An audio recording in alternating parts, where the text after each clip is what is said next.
Bonjour à toutes et à tous. Je suis très heureux de vous retrouver aujourd'hui pour un nouveau podcast de Playground FR. Vous l'avez vu, aujourd'hui, on va parler or, on va parler statuettes, on va parler trophées de fin d'année. Je vais faire un petit débrief sur les différents trophées qui seront remis à la fin de la saison 2021. Voilà, je fais un petit point, on va dire, de mi-saison, même si la mi-saison est un peu passée. Je profite, on va dire, de ce début de deuxième partie pour vous faire un petit point sur la course au trophée, qui est, ma foi, très intéressante cette saison. Même s'il y a pas mal de trophées où c'est déjà joué pratiquement, on a la course au MVP qui reste hyper ouverte et ça fait vraiment plaisir. Donc pour chaque trophée, je vous donne mon petit top 3 et puis je vous donne aussi mon favori. Et voilà, je pense qu'on peut démarrer le podcast. C'est parti. Do you ever shut up? Do you ever shut the fuck up? What the fuck are you worried about? I'm in a zone, man. I'm in a fucking zone. Would you relax? I'm in a zone. Billy, it is one thing to embarrass me, right? It's another motherfucking thing to piss these guys off that we have to play against. They're just plain fucking stupid, man. On démarre tout de suite avec un trophée qui est déjà presque couru d'avance malheureusement, même si, allez, on peut espérer quelque chose. Le rookie de l'année, qui sera le Roy 2021.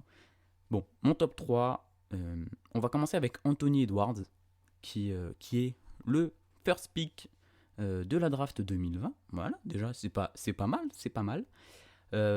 Alors malheureusement, heureusement pour lui en tout cas, pour cette première saison, malheureusement, il a atterri chez les Wolves, qui sont la pire équipe de NBA. Donc déjà, voilà, bon, c'est généralement le lot des rookies. Ils rejoignent souvent les pires équipes, en tout cas les meilleurs rookies. Mais là, c'est vraiment crado, avec la longue absence bien de Karl Anthony Towns, qui est revenu maintenant, d'Angelo Russell aussi également. En fait, bon, forcément, du coup, cette équipe est très mauvaise sans les deux meilleurs joueurs. Mais on a quand même Anthony Edwards qui fait des deux jolis perfs. Hein. Donc, pour ses moyennes, c'est 16 points, 4 rebonds, 2,5 assists. Ce qui, en soi, sont de très jolies moyennes en étant rookie. Par contre, petit bémol pour lui, il a des pourcentages très très crado. Il est à peine à 40% au tir global et pareil, il doit être à 30% au tir à 3 points. Donc, bon, c'est sa première saison, c'est normal, c'est le temps de s'adapter au jeu NBA. En tout cas, moi je le place sur mon top 3. J'ai pas grand chose à dire de plus. Si, à l'heure où j'enregistre, il a sorti sa plus grosse perf sur sa saison rookie et pour le moment, hein, donc 34 points il a mis face à Portland, donc dans un beau combat face à Damian Lillard, c'était plutôt cool. Et en plus, Minnesota a gagné, donc franchement, je pense que voilà, la soirée réussie pour les Wolves, ça met un peu de sourire à cette équipe qui malheureusement a encore une saison à jeter à la poubelle. Ça commence à faire beaucoup. D'ailleurs, le coach a été viré. Ryan Saunders a été limogé. Alors je ne pourrais pas vous dire par qui il a été remplacé. Pardon, je fais mal mon travail. Mais en tout cas, ça prouve bien que ça ne fonctionne pas cette année. En même temps, comme je l'ai déjà dit, tu n'as pas tes deux meilleurs joueurs. Donc forcément, ça handicape toute l'équipe. On continue avec Tyrese Haliburton. Voilà, le seul qui suit un peu le rythme de la course pour le rookie de l'année.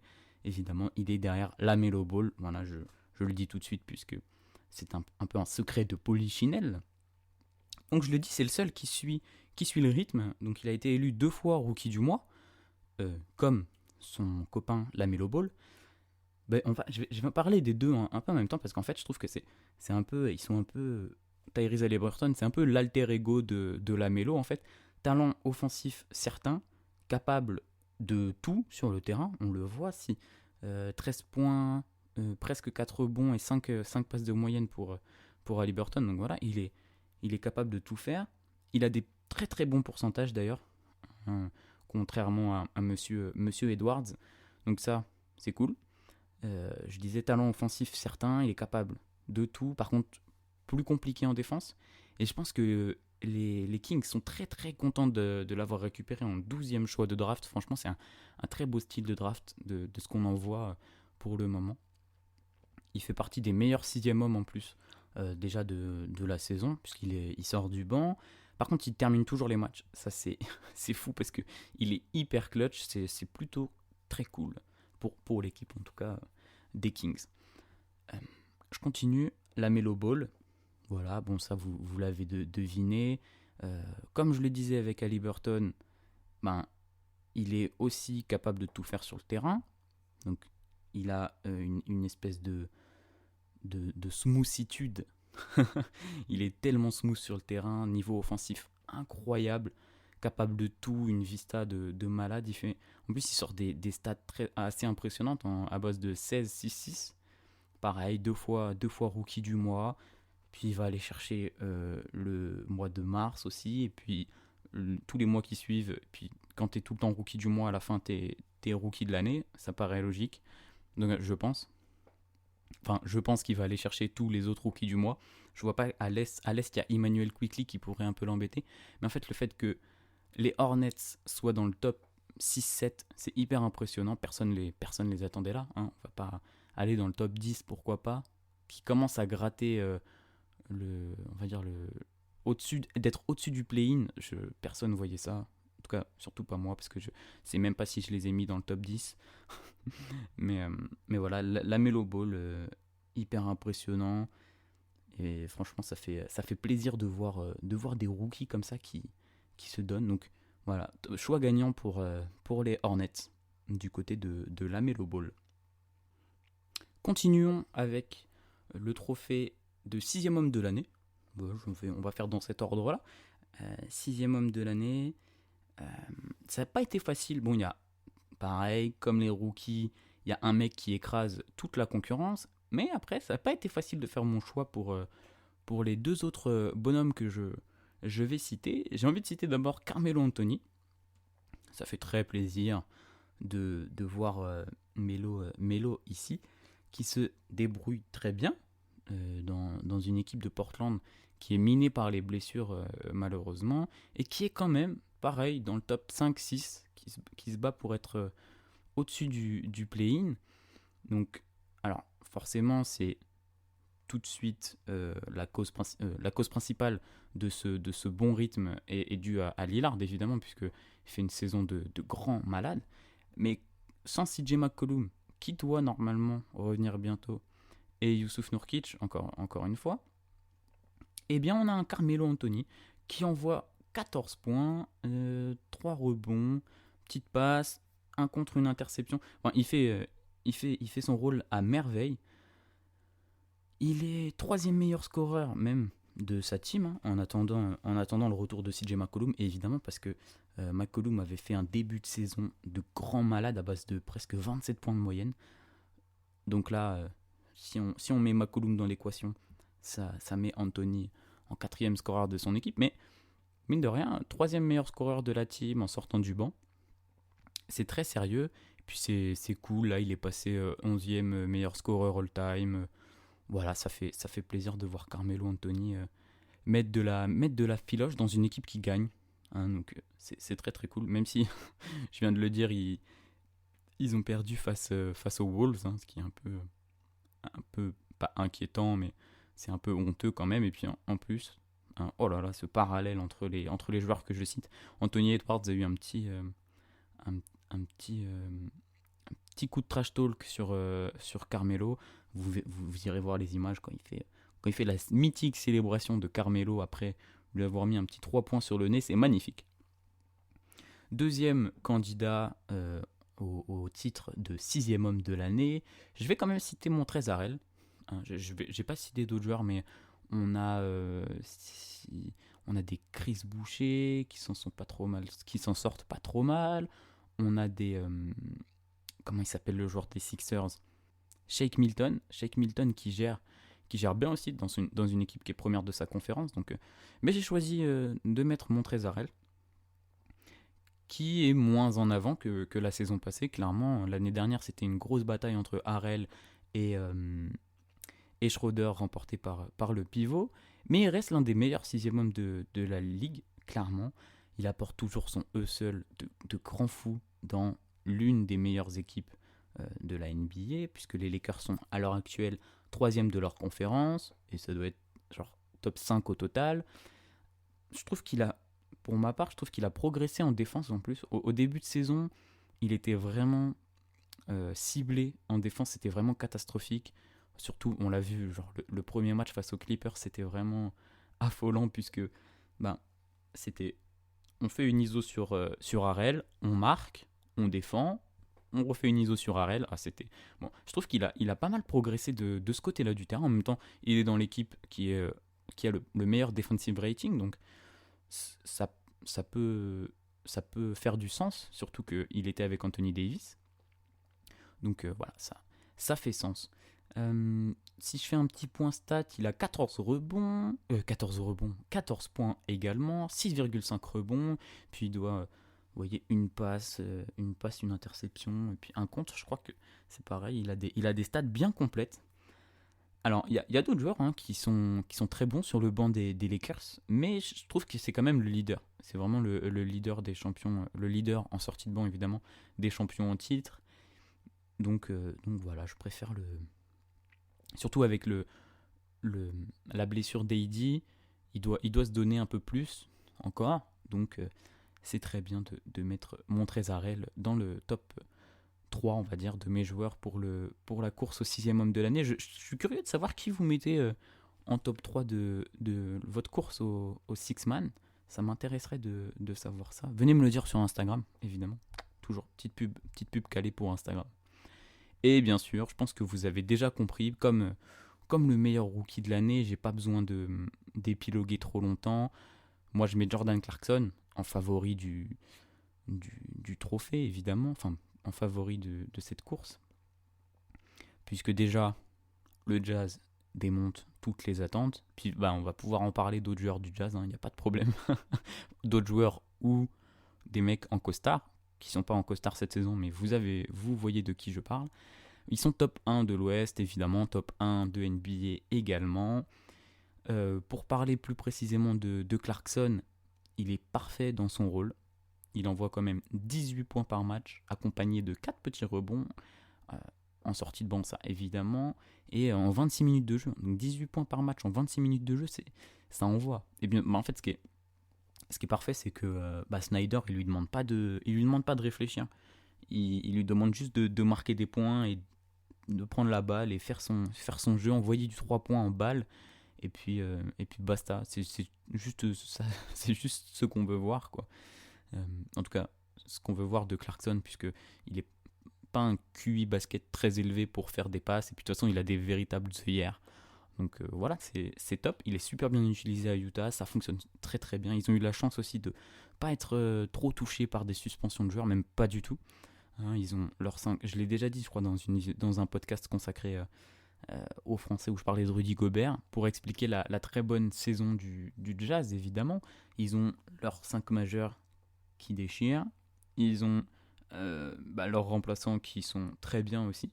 Donc l'alliance entre Jordan Clarkson qui marque à tout va et Joe Ingles qui fait des passes, c'est parfait.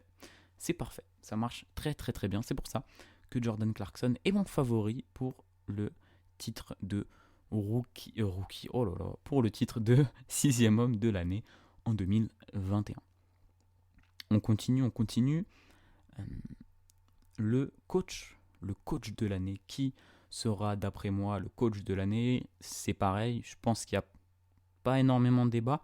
Il y a peut-être un peu plus de débat que pour les 2 premiers trophées que je viens de citer, mais il y a quand même un coach qui tire clairement son épingle du jeu dans la course au coach de l'année. Bon, je vais commencer par, on va dire, mon 3e, même si je ne suis pas trop 3e ou 2e, je sais pas. Je vais mettre Doc Rivers. Je mets Doc Rivers en 3e. Changement d'équipe, changement de conférence. Le Doc, il prend la tête directement de la conférence Est. Alors c'est vrai que les Sixers, ils sont plus adaptés cette année au fonctionnement de leur équipe. Ils ont plus de shooters, on en a déjà parlé, ils ont bien géré. Daryl Morey a bien géré cette intersaison, mais il passe quand même d'une 6e place de conf et un sweep de ouf en playoff à la tête de leur conférence et ils doivent être, à l'heure actuelle, ils doivent être deuxième de la NBA, deuxième 3, top 2, top 3 de la NBA au global. Donc on sait qu'on se moque un peu de on va dire, la conférence Est qui est moins bonne que la conférence Ouest, où les équipes sont moins compétitives, puisque là pendant longtemps on avait un top 3 qui était full conférence Ouest, puis les Sixers arrivaient en 4 derrière, mais là c'est vrai que du coup ils ont engrangé pas mal de victoires. Malheureusement Joel Embiid s'est blessé, mais voilà, Doc Rivers il blague pas. Si je vous check vite fait, voilà, 27-12 à l'heure actuelle pour les Sixers. C'est propre, hein. C'est très très propre. Surtout que là en plus ils sont sur une jolie série de 5 victoires. Malgré la blessure de Joel Embiid, encore une fois, on a eu peur pour lui, mais j'en reparlerai un peu plus tard. En tout cas, le Doc, voilà, il mène sa barque, hein. Il a une bonne équipe, mais il mène plutôt bien sa barque, il gère son équipe. Il est connu pour être un bon meneur d'hommes en règle générale, donc ça fonctionne plutôt bien. Deuxième gros candidat à cette course au COI, coach de l'année, évidemment, qui d'autre que Steve Nash, voilà. En tout cas, de mon point de vue, hein, pareil. Si vous n'êtes pas d'accord, venez me le dire sur Insta, ça me fait vraiment plaisir qu'on puisse débattre de ce genre de questions. En tout cas, Steve Nash, il arrive, coach rookie, et puis il trust déjà sa conférence, puisque il est juste derrière les Sixers pour le bilan 26-13.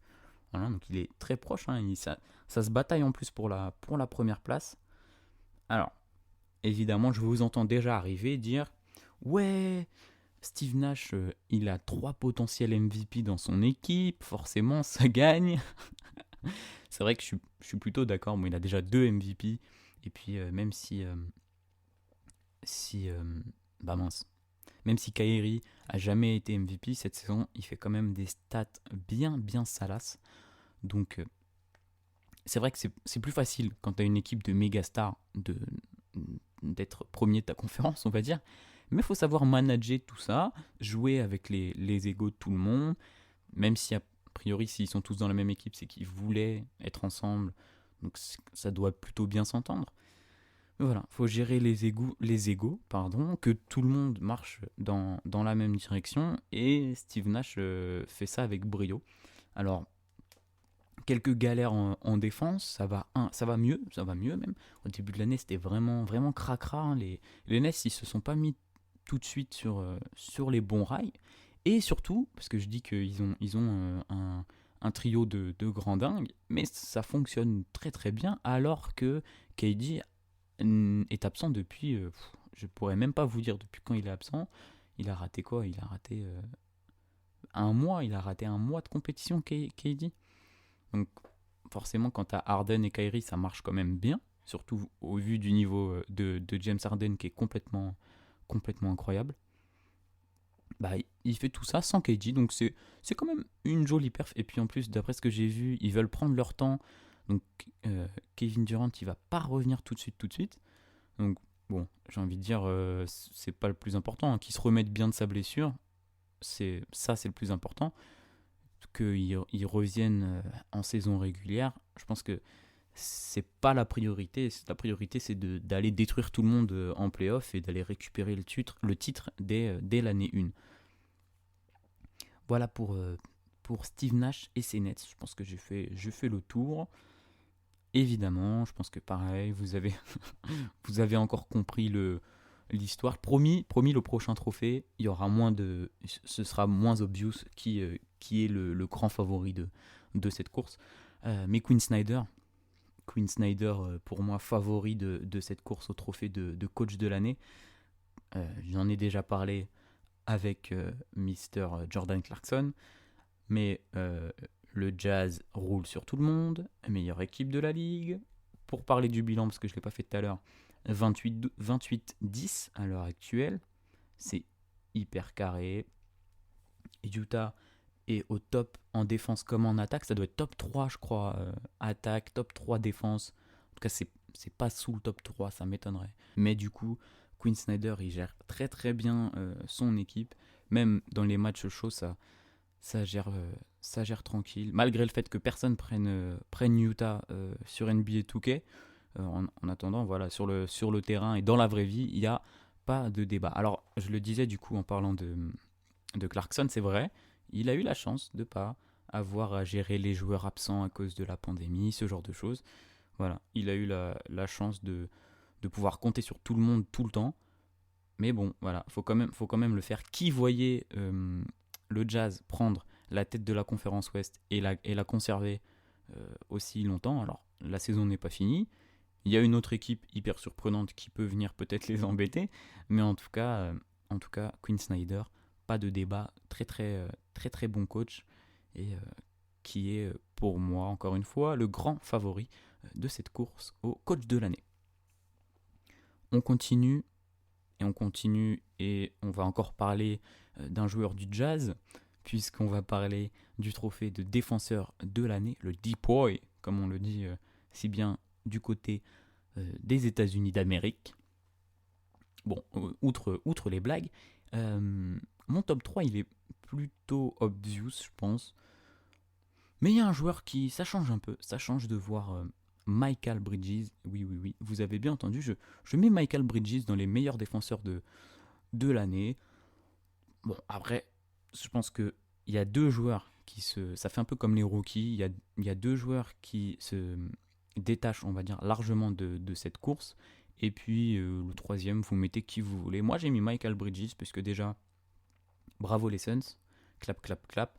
Ils sont trop forts cette année, ils sont deuxième de leur conférence.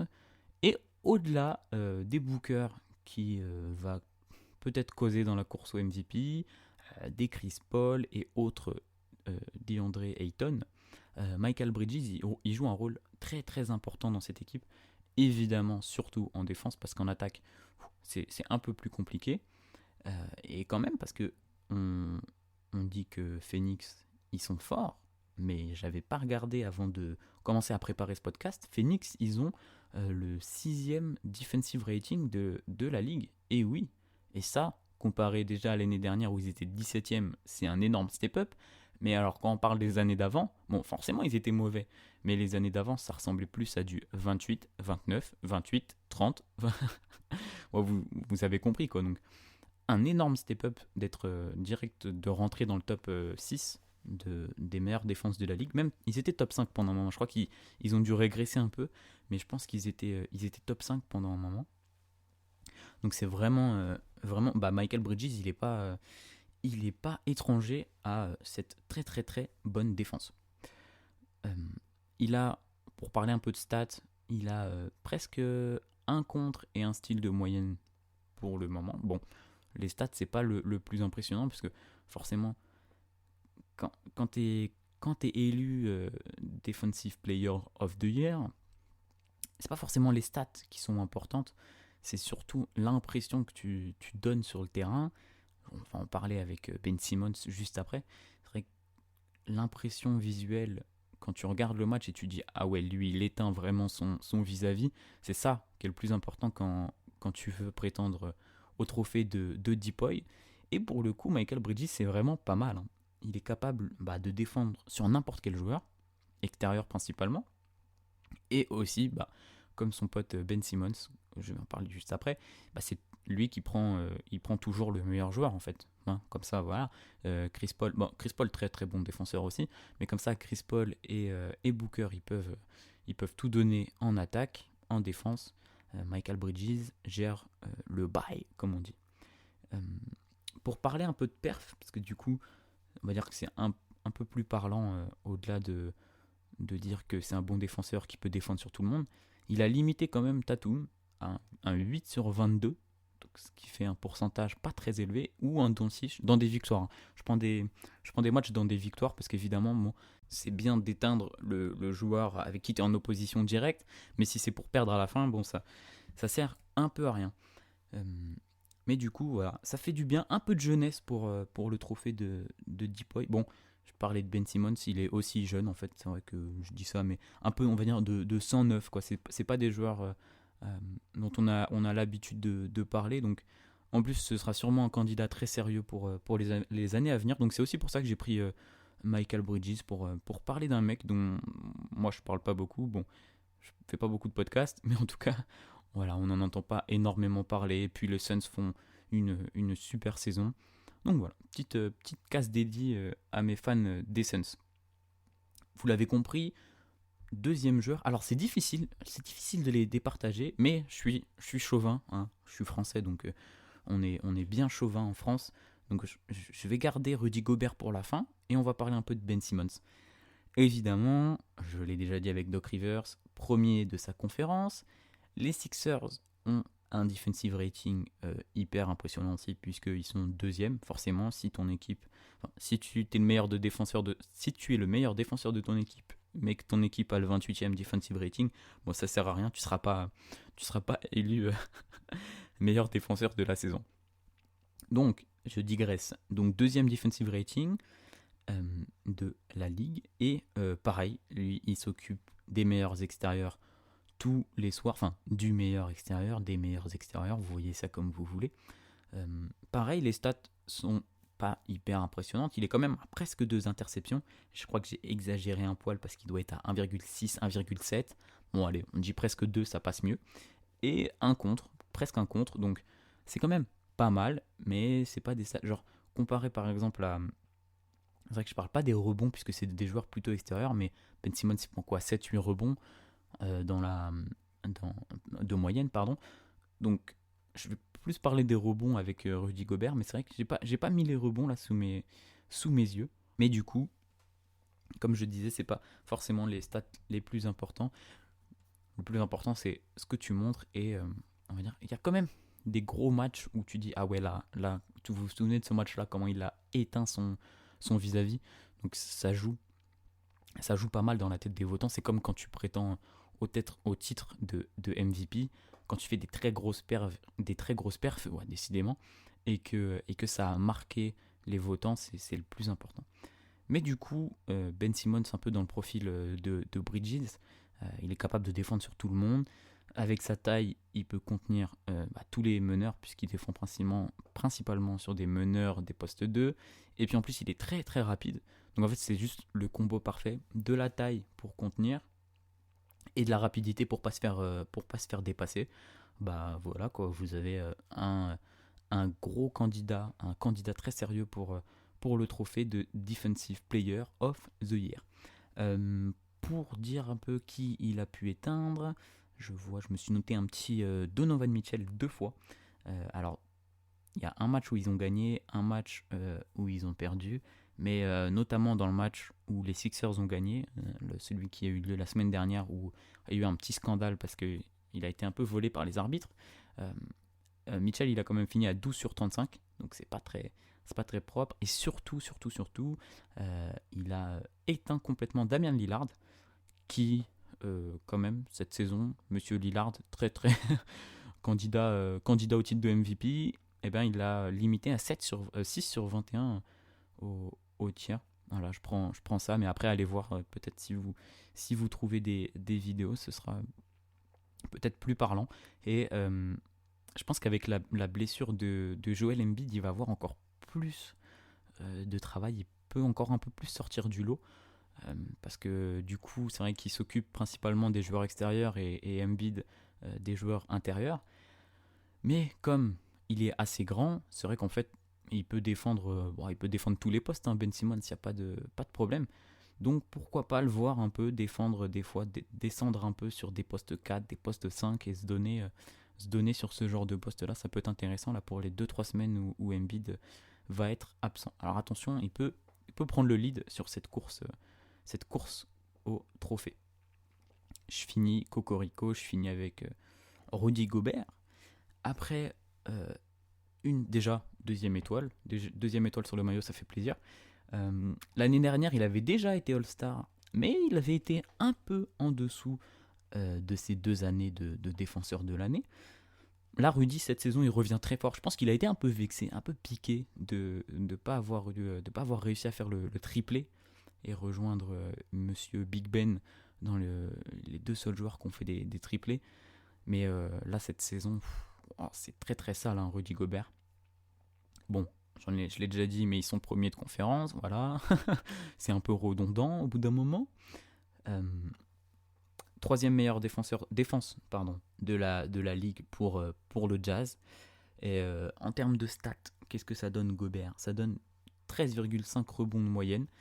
Il est deuxième, c'est la deuxième meilleure moyenne et il est meilleur rebondeur défensif. Donc c'est quand même assez important d'être bon rebond défensif quand tu prétends au titre de défenseur de l'année.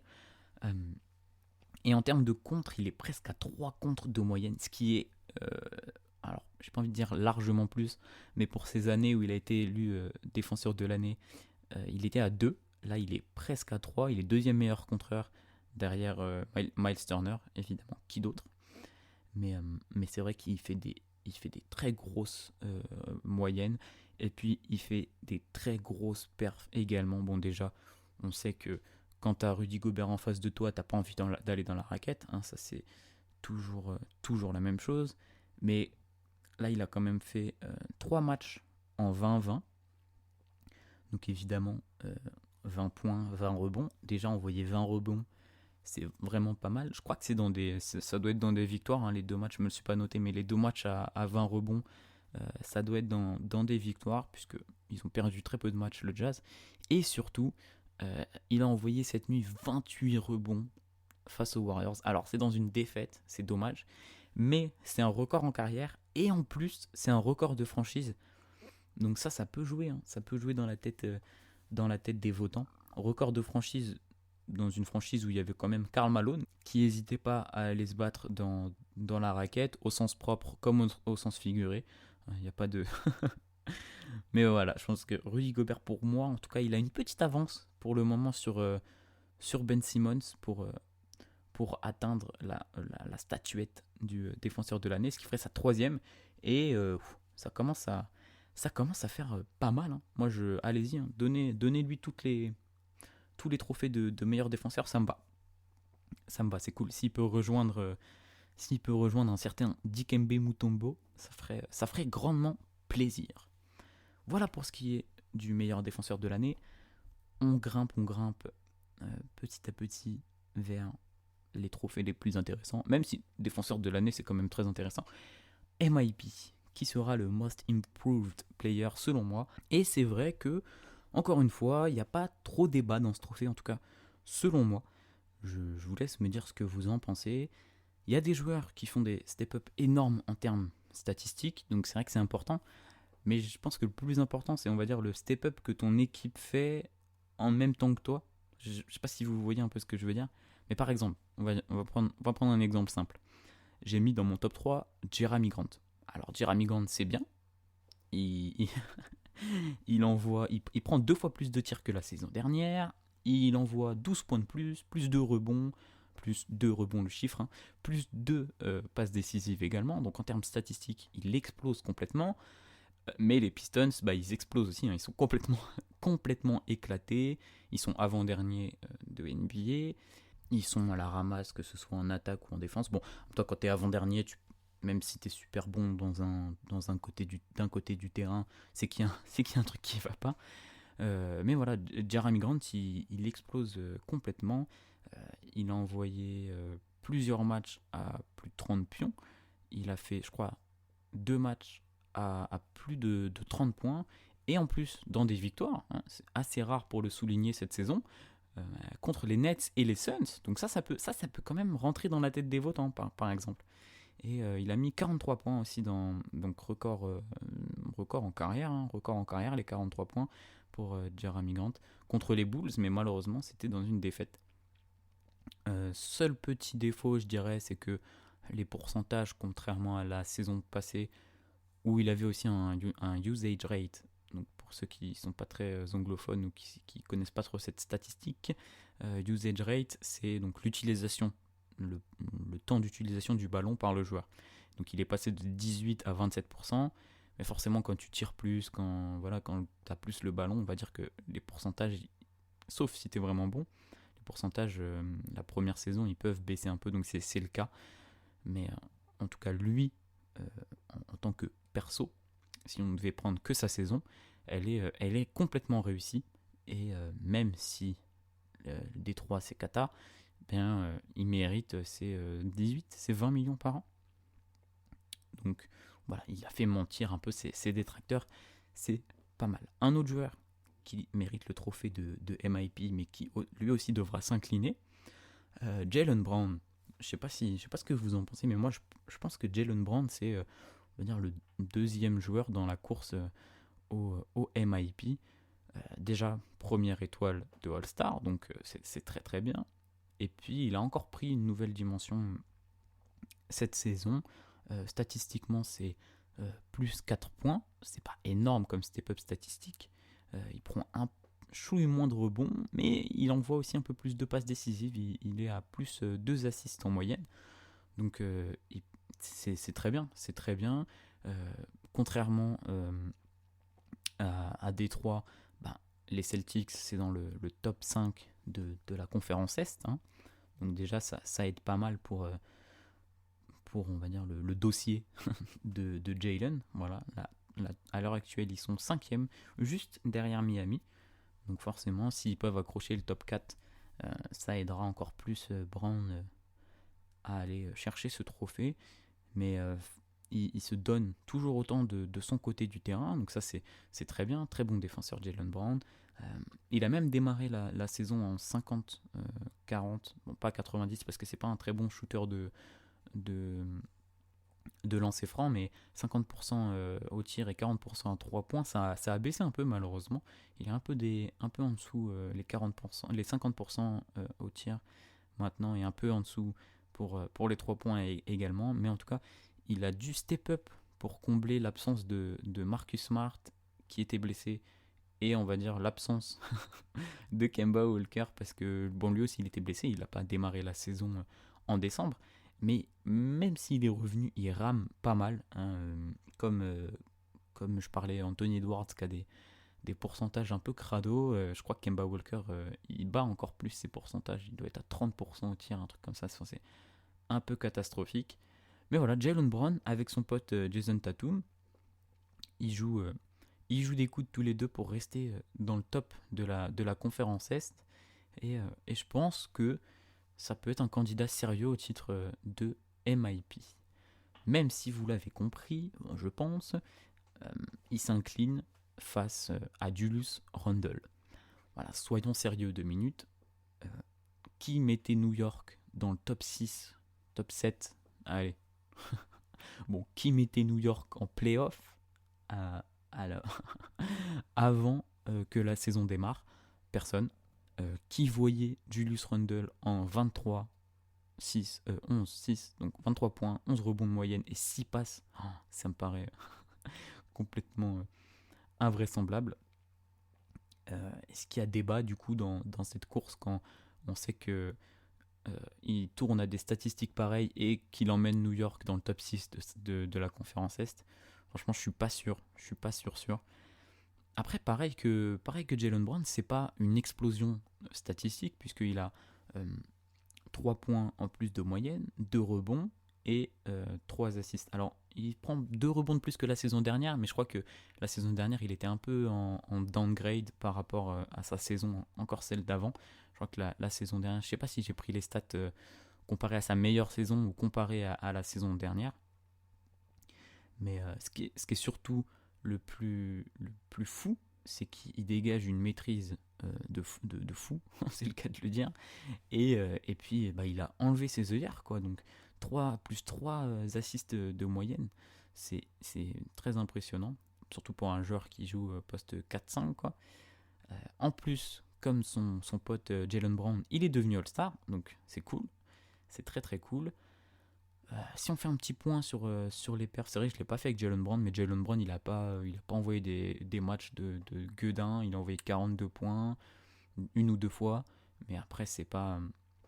il nous a pas envoyé un match de dingue, complètement dingue. Alors que Julius Randle, il a quand même démonté le Jazz, avec 30 points, 16 rebonds, 5 passes. Voilà, ça commence à causer quand même, hein, quand tu bats la meilleure équipe de la ligue et que tu poses un petit 30-15, c'est quand même assez impressionnant. Et il est passé d'un scoreur rebondeur avec des énormes yards, un peu en mode trou noir, hein, à un véritable franchise player qui a trouvé son rôle et qui fait participer ses coéquipiers au maximum. Donc voilà, pour moi Julius Randle il est largement devant dans cette course au MIP. Et on dit quand même, en tout cas, il peut quand même dire merci à Tom Thibodeau qui est derrière ce changement, je pense, du joueur, hein, on le sait, on l'a vu, Derrick Rose, Jimmy Butler, hein, quand Tom Thibodeau il aime bien un joueur, ça en général il en fait quelque chose. Il le laisse pas il le laisse pas dans un bourbier sans nom. Et voilà, donc quand même Tom Thibodeau qui est quand même un candidat aussi sérieux au coach de l'année, évidemment. J'ai préféré mettre, on va dire, les coachs qui s'en sortent le mieux par le bilan et par la position au sein de leur conférence et de la ligue. Mais Tom Thibodeau qui emmène New York dans le top 5-6, c'est vraiment très impressionnant aussi. Voilà. On passe enfin au dernier trophée, celui que tout le monde attend, celui qui est en plus, et c'est ça qui est vraiment cool cette saison, complètement pas joué du tout, surtout avec la blessure de Joel Embiid, je vais en reparler juste après, mais c'est vraiment le bordel dans cette course au MVP. Alors je m'excuse par avance si votre top 3 est différent ou si votre favori il n'est pas dans mon top 3, mais cette année c'est vrai que je vous jetterai pas la pierre si vous mettez LeBron James, si vous mettez Damian Lillard, si vous mettez Donovan Mitchell ou Devin Booker. Voilà, moi c'est pas ça mon top 3. J'ai choisi de garder James Harden. Allez, je les donne tous d'un coup. James Harden, Nikola Jokic et pour l'instant c'est Joel Embiid que je vois soulever le trophée à la fin de la saison. Mais on va commencer par ça, comme je l'ai déjà dit plusieurs fois durant ce podcast, il est blessé là en ce moment et il va rater 2-3 semaines, peut-être un peu plus, histoire qu'il revienne bien et être sûr qu'il se casse pas, hein, parce qu'on sait qu'il est plutôt sujet aux blessures. Alors ces derniers temps ça allait, mais au début de sa carrière c'était plus compliqué. Donc ça peut le freiner, ça peut l'empêcher d'avoir le trophée clairement cette saison, cette fichue blessure. Et d'ici en plus à ce que les Sixers ils retombent un peu top 3, top 4. Attention à la position de favori de Joel Embiid qui peut très vite partir en fumée. Pour revenir un peu sur les stats, on a 30 points de moyenne, 11,5 rebonds, 3 passes, et puis il doit y aller aussi lui de son interception et de son contre. Ça m'étonnerait pas. En tout cas, des stats complètement dingues, des stats qu'on aurait aimé voir l'année dernière, hein, puisque on se souvient que Jojo, il parlait beaucoup la saison passée et il faisait pas grand chose, mais cette année, au moins cette année, il parle un peu moins, même si on l'a vu se friter un peu avec, par exemple, au hasard, Rudy Gobert, en disant que alors qu'est-ce qu'il a dit exactement ? Je sais plus. Que Rudy Gobert il était pas très bon, quoi, que Rudy Gobert il pouvait pas défendre sur lui, mais ouais voilà, cette saison c'est trop fort, il emmène son équipe sur le toit de la conférence Est, et puis il démonte tout le monde, toutes les raquettes qui passent par là, il les découpe. Si je peux faire un petit point sur les performances qu'il a fait, il a battu son record de points en carrière, et ça, rappelez-vous les grosses performances qu'il faut réaliser pour rester dans la tête des votants. Il a fait un gros match à 50 points, 17 rebonds, 5 passes face à... Bon, c'était Chicago, hein. Chicago, c'est pas la meilleure équipe, mais même la raquette de Chicago est pas forcément la meilleure, mais en tout cas, fallait quand même le faire, et il l'a fait. Il a aussi envoyé du 45-16, en fait, il envoyait des grosses dingueries dans des victoires, évidemment. Je parle toujours de victoires, plus du 42 points. Enfin, de toute façon, pour tourner à 30 points de moyenne, c'est que il a fait des grosses performances. Mais c'est vrai que celle-là, de battre son record en carrière et puis d'écraser comme ça la concurrence de Chicago, enfin la concurrence, on va dire la raquette de Chicago. Après, ce qui est bien avec Embiid, c'est qu'en ce moment, avant qu'il se blesse, il avait un petit coup de mou quand même, hein. Ces derniers temps, les matchs, ils étaient moins moins impressionnant, mais c'est vrai qu'il roulait sur toutes les raquettes sans aucune exception. Je dis ça, il a envoyé un 40 points. Ah ben non, je suis bête, bah oui, forcément dans la victoire de Philly face à Utah. Ben non, c'est là qu'il a trash talk Rudy Gobert. Oui, 49 il a fait quand même. Et en plus face à la première équipe de la NBA, en plus dans une victoire. Donc c'est vrai que non, j'ai dit des conneries en fait. Hein. Il a quand même envoyé du gros match dernièrement avant sa blessure. Donc c'est vrai que aussi ça, face à un potentiel défenseur de l'année, ça va jouer dans la tête des votants. Mais comme je le dis, voilà, faut pas qu'il rate trop de matchs.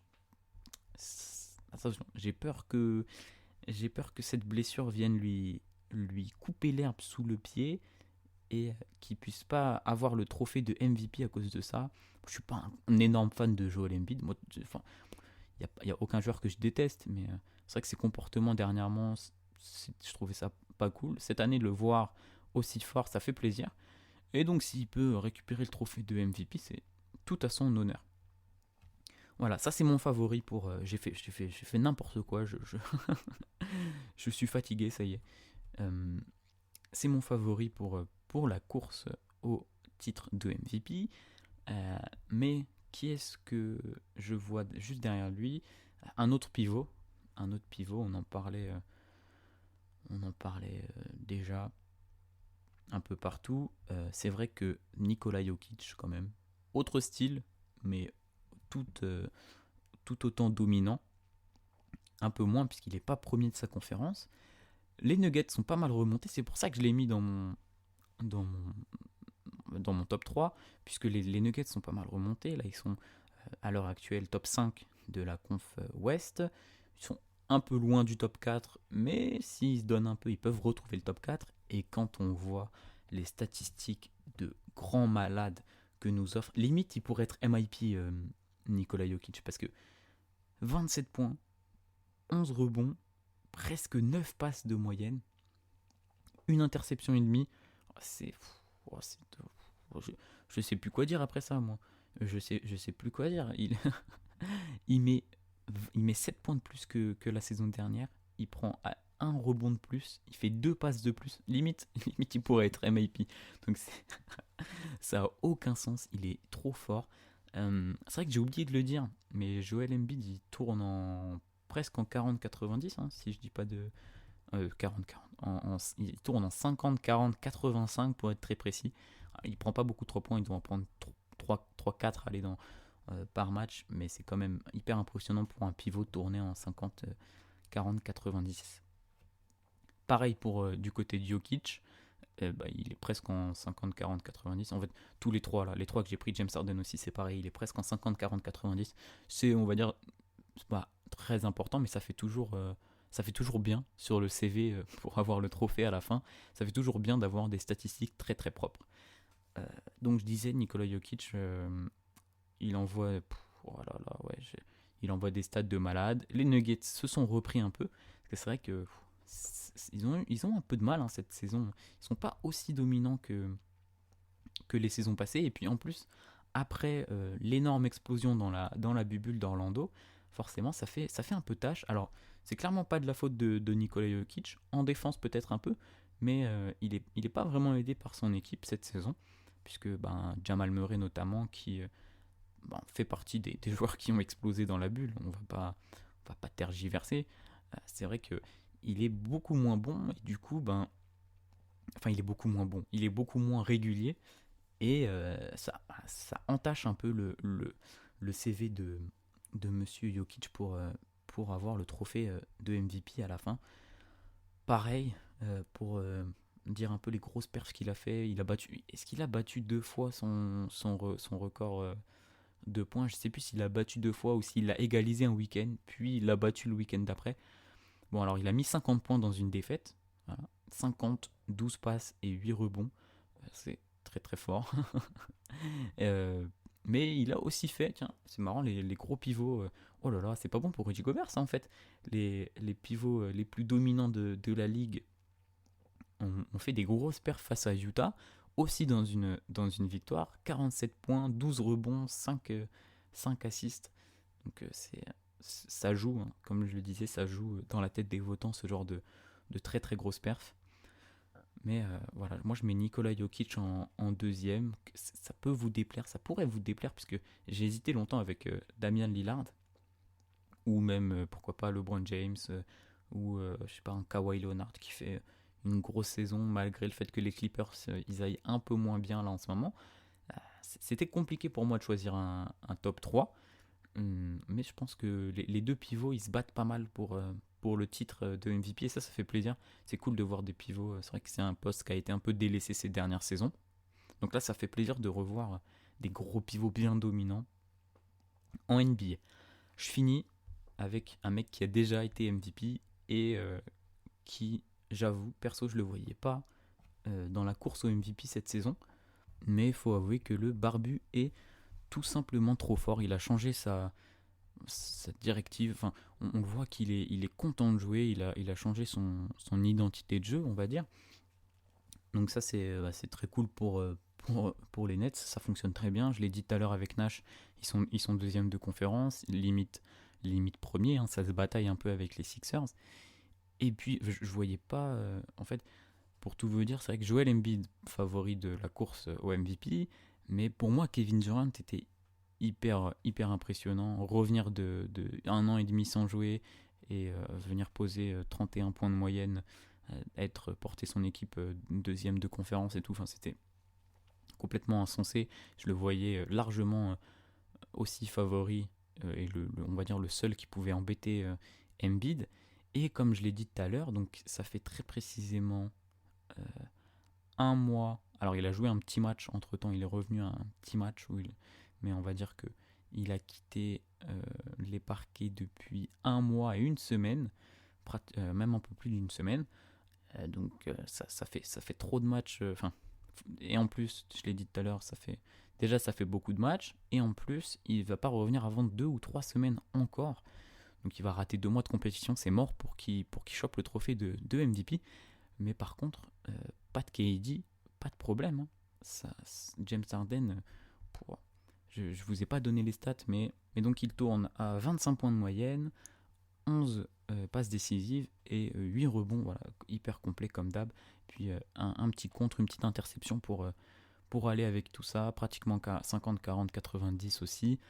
Donc ça fait tout simplement 5 saisons que Harden est soit meilleur scoreur, soit meilleur passeur. Pour être très précis, il a fait 1 saison de meilleur passeur, puis 3 saisons d'affilée meilleur scoreur, puis il redevient meilleur passeur, voilà.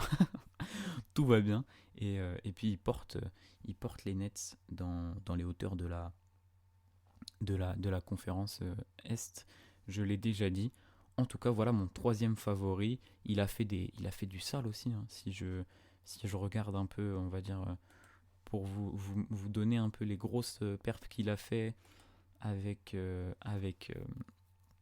Nets, il a fait un 38-11-7 face à Phoenix. Je suis désolé, je regarde en direct parce que je les ai pas dans la tête. Donc dans des victoires, pareil, il a mis 37, 7 passes, 11 rebonds face aux Clippers. Bon, voilà quoi. Facile le gars. Il fait encore des triples-doubles tranquille. Voilà, franchement, ça fait bien plaisir de retrouver un James Harden il a l'air hyper content. Ça s'entend super bien avec Kyrie. C'est top tout ça. Maintenant, on sait qu'ils vont être bien plus attendus en playoff. En plus, avec l'arrivée de Blake Griffin, voilà, la saison régulière, c'est un peu une petite balade de santé pour les Nets et ils veulent rouler sur tout le monde en playoff. Je crois que je l'ai déjà dit ça tout à l'heure. Mais en tout cas, c'est cool de voir James Harden dans ce mood-là. Et puis peut-être que ces stats vont retomber un peu avec le retour de Kevin Durant. Mais voilà pour mon 3e favori au titre de MVP. Peut-être un peu plus étonnant que ce à quoi vous vous attendiez. Peut-être plus tout à l'heure, je l'ai déjà dit, un Damian Lillard, un LeBron, ce genre de gars-là qui gèrent pas mal aussi leur saison. En tout cas, tout reste ouvert, hein, parce qu'avec la blessure d'Embiid, s'il rate trop de matchs, ce sera un autre joueur. Et pour moi, du coup, ce serait plus Nikola Jokic qui serait en pole position. En tout cas, J'en ai fini avec tout, on va dire, mes petits pronostics, mon petit point sur les trophées de la saison 2021. Je fais un petit résumé vite fait. Donc j'ai dit Joel Embiid en MVP, Monsieur Julius Randle en MIP, en défenseur de l'année, je vois Rudy Gobert, coach de l'année évidemment Quinn Snyder et le Jazz, hein. Sixième homme évidemment Jordan Clarkson et le Jazz, ça fait beaucoup de musique. Et le rookie de l'année pour l'instant, LaMelo Ball, je pense qu'il n'y a pas trop de débat là-dessus. En tout cas, merci d'avoir pris le temps d'écouter ce podcast. Encore une fois, il a été beaucoup trop long, comme d'habitude. Je dis que je vais faire 30 minutes, je fais 1 heure. J'espère que celui-ci vous a plu. Comme d'habitude, je vous invite à venir vous abonner sur Instagram, venir discuter aussi, puisque là, du coup, venez me donner vos favoris pour chaque trophée. Ça me ferait bien plaisir qu'on en discute. N'hésitez pas aussi à partager le podcast autour de vous, tous vos amis fans de NBA, à mettre des étoiles et des pouces sur les applications où c'est possible. Moi, je vais vous laisser ici, tranquille. On se retrouve au prochain podcast. C'était Lenny. Des bisous. Salut!